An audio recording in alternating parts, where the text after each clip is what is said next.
Halo semuanya, Assalamualaikum warahmatullahi wabarakatuh. Perkenalkan, saya Septi Mariana dengan NIM H5401221036. Kali ini kita akan membahas SAR, SMA, SARMA, dan SARIMA. Jadi, SAR atau Seasonal Autoregressive itu model statistik yang digunakan untuk menganalisis data deret waktu dengan pola musiman atau seasonal. Nah, model ini itu menggabungkan unsur autoregresif atau R dengan komponen musiman. Dan SAR ini digunakan untuk memprediksi dan menganalisis pola musiman yang ada dalam data deret waktu seperti data penjualan yang bervariasi berdasarkan musim atau waktu tertentu. Dan SAR itu digunakan ketika data menunjukkan pola musiman yang konsisten seperti bulanan, tahunan, atau mingguan. SAR ini banyak digunakan di bidang ekonomi dan meteorologi untuk analisis data yang memiliki komponen musiman. Kemudian selain itu, seasonal moving average, dan ini juga sama model statistik yang digunakan untuk menghitung rata-rata bergerak dari suatu deret waktu dalam jangka waktu tertentu. Dan semua ini tuh digunakan untuk meratakan fluktuasi data gitu, tanpa gangguan dari fluktuasi sesaat. Dan tujuannya itu digunakan untuk ketika analisis jangka pendek diperlukan gitu. Dan semua ini digunakan di berbagai sektor seperti pasar saham, ekonomi, dan analisis tren penjualan. Kemudian ada SARMA. SARMA itu Seasonal Autoregressive Moving Average, yang dimana itu pengembangan dari model SAR yang menggabungkan komponen R dan MA dengan mempertimbangkan elemen musiman. Tujuannya itu untuk memodelkan data yang memiliki komponen musiman serta fluktuasi acak gitu.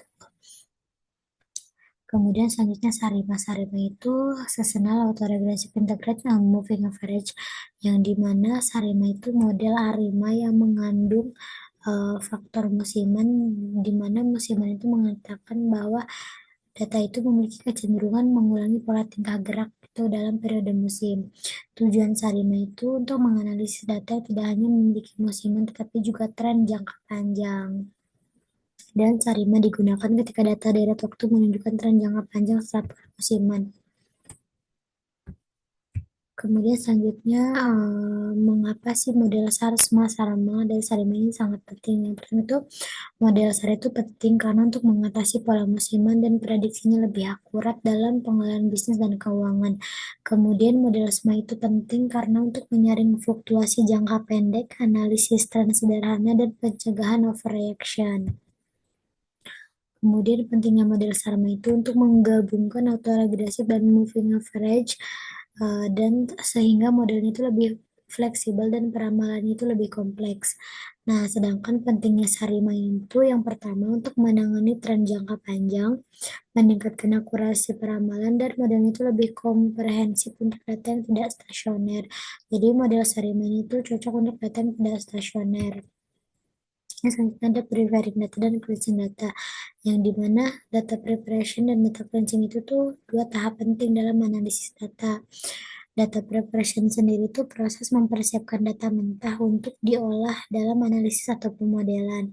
Sedangkan data cleansing adalah proses mengidentifikasi dan memperbaiki masalah dalam data agar analisis atau model lebih akurat. Mungkin itu materinya udah selesai. Selanjutnya kita bakal langsung ke praktiknya teman-teman. Kita menganalisis Sarima, SAR, ASMA ini tuh menggunakan aplikasi Stata. Yang pertama, nah ini kita udah kebuka datanya. Kita menggunakan data IHPB bulanan gitu ya, dari tahun 2014, Januari 2014.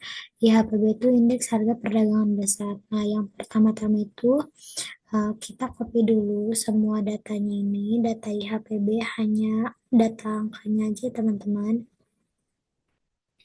Kita copy, lalu kita buka aplikasi statanya. Kemudian kita klik data editor untuk memasukkan datanya. Nah, ini kita langsung aja di sini kita paste. Nah, udah muncul. Untuk nama variabel itu kita ganti menjadi data IHPB ya teman-teman. IHPB. Nah, enter. Nah, udah terganti. di data IHPB. Kemudian untuk mengetahui ada berapa data, kita ketik di komen itu GMT sama dengan underscore n, lalu kita enter. Nah, setelah itu kita lihat, nah ini udah muncul bahwa datanya itu T-nya itu dari 1 sampai 60 gitu. Nah, selanjutnya tuh kita untuk mengetahui tahunnya. Kita ketik lagi gen new T sama dengan ini tadi kan karena data kita tuh bulanan ya, jadi kita TM dalam kurung salah dalam kurung. Nah, tadi kan datanya dimulai dari tahun 2014 bulan ke-1 ya teman-teman, atau bulan Januari, terus ditambah T dikurang 1, lalu kita pilih enter. Nah, kita lihat di datanya. Nah, udah ada new T-nya ya teman-teman. Habis itu kita ubah dulu si formatnya ini. Jadi, bentar salah. Nah, data si new T ini kita ubah jadi data ini bulanan ya teman-teman. Nah, monthly. Kita pilih yang ini, terus lalu kita pilih oke. Nah, ini datanya udah ada ya.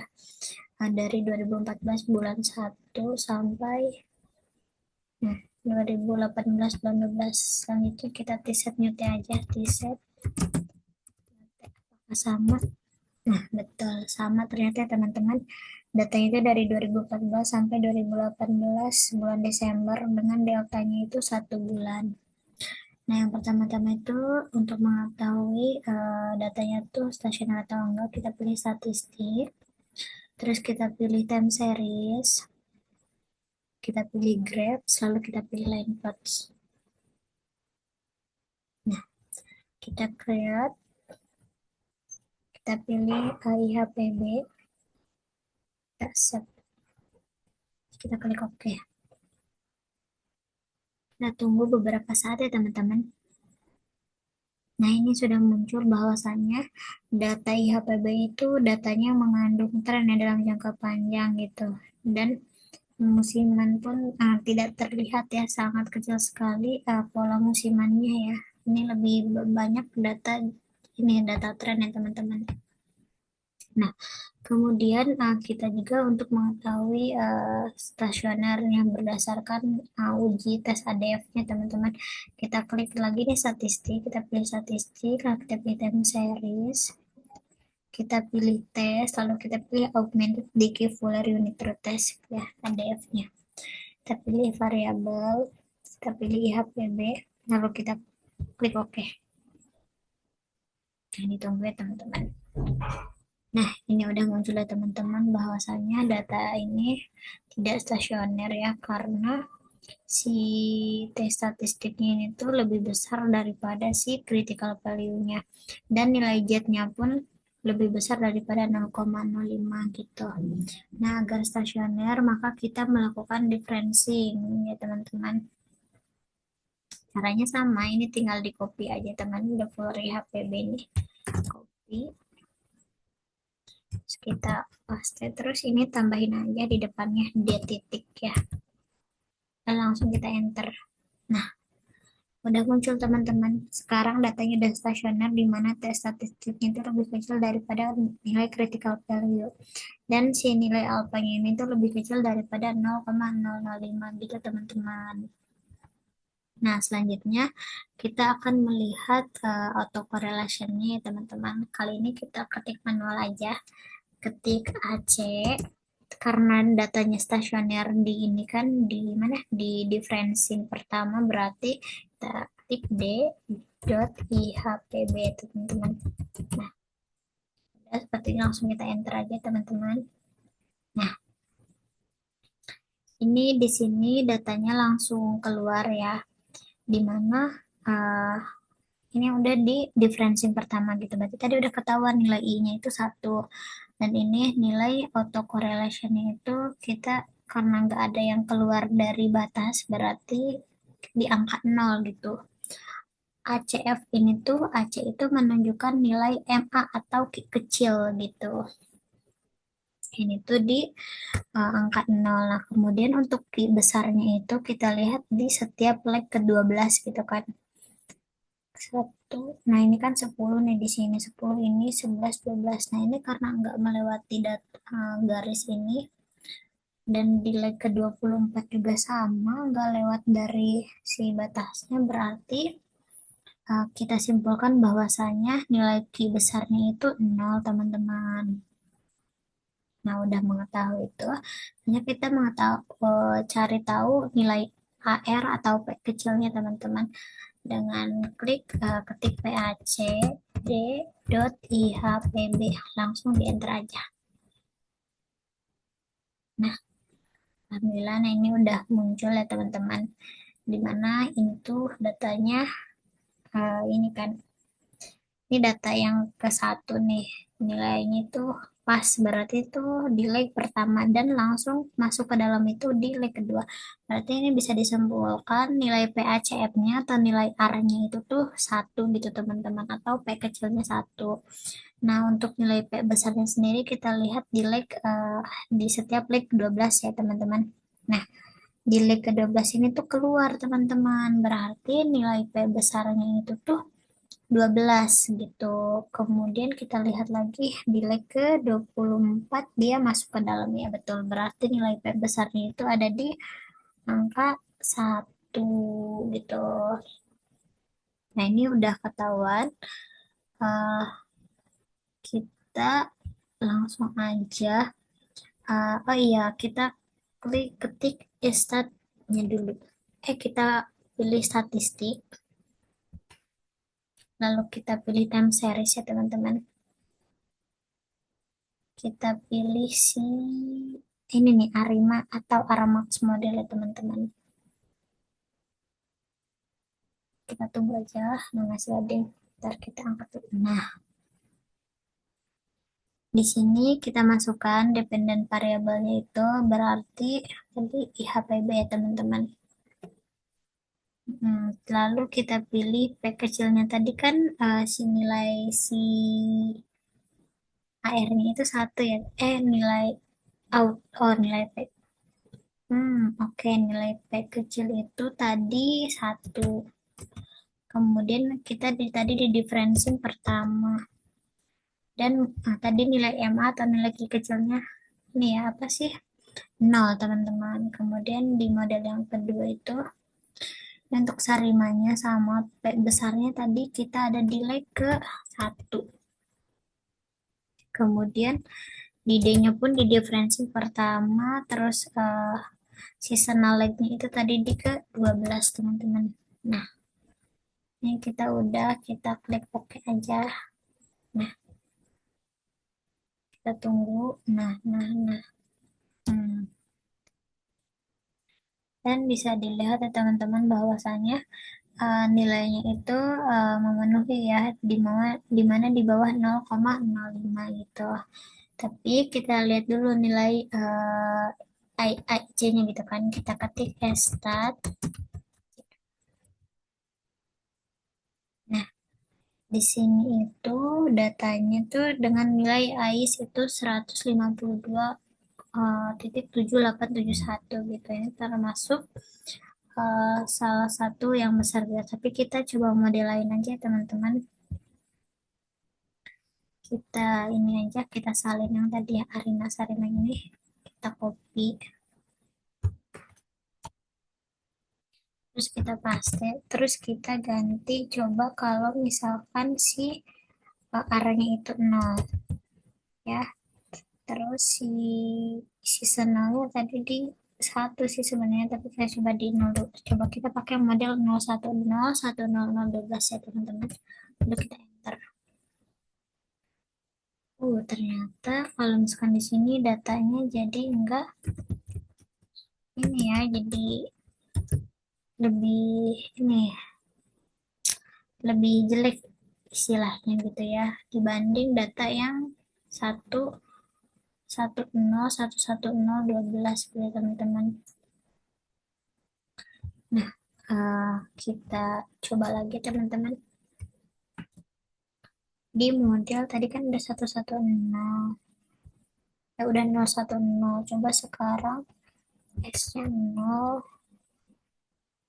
terus ini 0. Kita coba aja dulu. Coba ya, kita coba seperti ini. Kita enter. Kita ketik statis. Ternyata nilai AIC-nya itu lebih besar. Nah, padahal nilai AIC itu semakin kecil nilai AIC itu semakin bagus datanya. Berarti kita pakai model yang pertama. Model ARIMA IHPB, ARIMA 110, SARIMA 11012 ya teman-teman.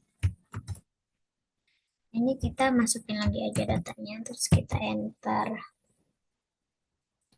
Nah, setelah itu karena kita pengen, nah ini kan udah datanya udah ada nih, kita waktunya memforecasting si data ini teman-teman.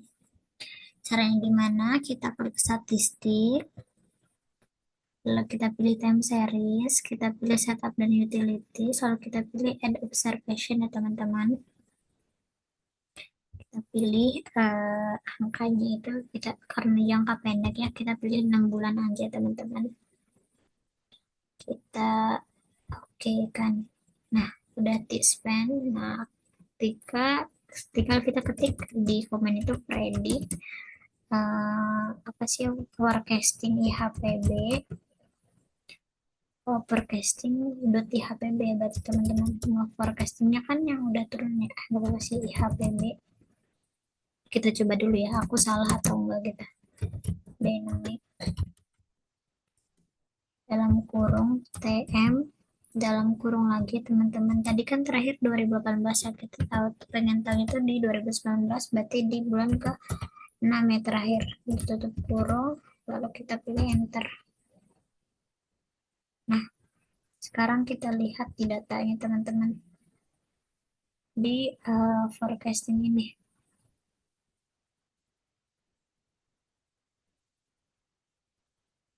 Ternyata sepertinya ada kesalahan ya teman-teman. Harusnya tuh aku pakai prediknya itu yang ini ya, yang udah diturunkan. Maksudnya yang udah di diferensi ya teman-teman. Tadi kan aku masukin datanya tuh yang ini kan, apa sih namanya, datanya. Nah, habis itu kita pilih enter aja. Sepertinya tidak bisa ya, semakin ya seperti ini teman-teman, predik kalinya cuma sebulan ternyata ya. Dan ada 18 missing value generate gitu. Jadi ya seperti itu ya teman-teman, kita pilih, kita coba klik lagi predict FJ atau forecasting CIHPB dynamic TM udah benar, kita enter aja.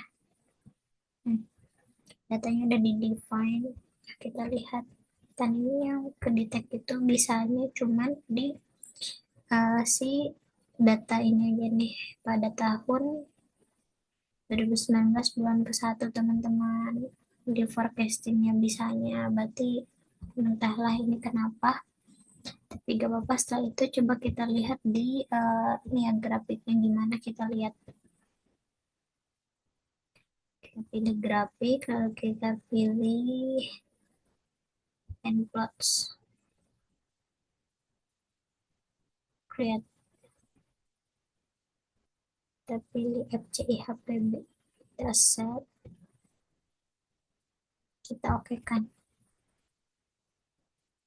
Nah, ini datanya teman-teman udah bisa kelihatan ya, di forecasting itu ternyata bisa dari 2015 sampai seperti ini teman-teman.